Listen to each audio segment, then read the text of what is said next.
Hi guys, SeriousArts here, and I'm actually bringing you another tips and tricks, and this time it's going to be to do with Cinema 4D rendering, because I do get a lot of questions about it. So basically, what you want to do in Cinema 4D, this is your standard new, just how it standardly comes, the new template. So what I normally do is I get my text. This time we'll just use test. That'll be easy. And then I center the text and I get all the angles nice um, to however I want it. Depending on what I'm doing, I'll change the angles and stuff like that. But make sure you have a nice font. And that it works well when it's in 3D. I have a lot of fonts that don't work well in 3D, but yeah, some of them are really good. I'm actually going to use a font called Lane A, and there's actually Lane A, Lane B, and Lane C, and they're all pretty standard fonts, but you know, they're nice. They're nice to work with because they're nice, clean. Yeah, so here we've got test, and once I've got it all lined up, shit like that, get the depth right, I'm just gonna render it out how it normally would look. So this is how it would look normally before any render settings have been changed.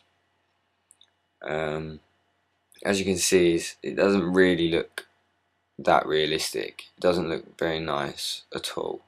So what we're gonna do first, we'll make a new material, and I do actually screw up a little bit.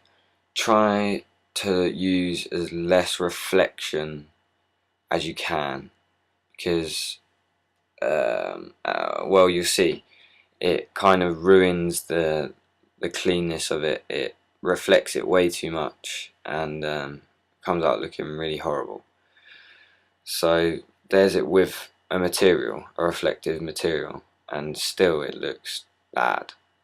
So what I like to do is I go to File at the top right, Load Object Preset, and then Broadcast Edition, and then click on Environments. And there's not many environments, but the standard one that I use is, I think it's called Studio A, and immediately it gives you the really nice shadows on the floor, so you don't have to set up your own lighting yourself, which can be quite tricky. After you've done this, you want to go to your render settings, put it on full render on the general section, then put it to HD.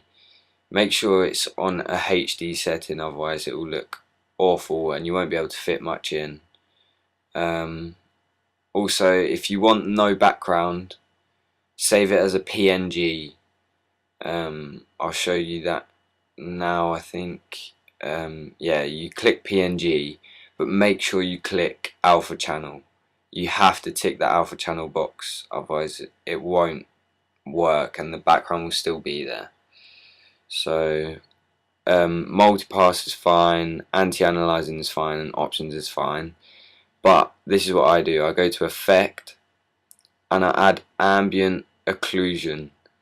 I'm not actually 100% sure what it does, but it just makes the like shading, everything really, it looks a lot more realistic. It doesn't look too good with reflections because it brings them out way too much.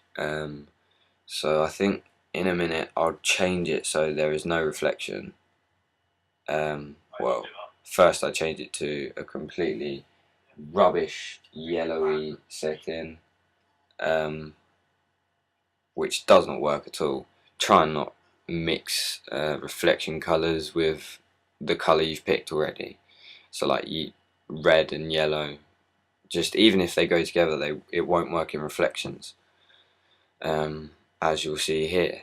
So after this is rendered, I'll put no reflection on the piece, and immediately you will see a massive difference, especially when you render anything out yourself. If you add ambient inclusion, it just completely makes the piece, and it makes it clean and nice. So yeah, I'll also show you some more render settings as well.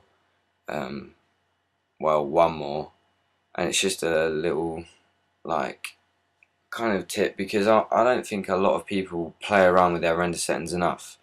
I think they concentrate too much on materials and the font, stuff like that. But anyway, here I take off the reflection, and it will render a little bit quicker this time. Just delete the old materials, and yeah, it renders a little bit quicker. But as you can see, the shadows, like especially in the bottom inside of the S, you can see it's like realistic. It's really, really nice, and I definitely recommend it. Well, it's a must. If you want the render to look clean and nice, put ambient occlusion on. It's really not difficult. You don't need to change any settings inside of it, so yeah, it's pretty much perfect.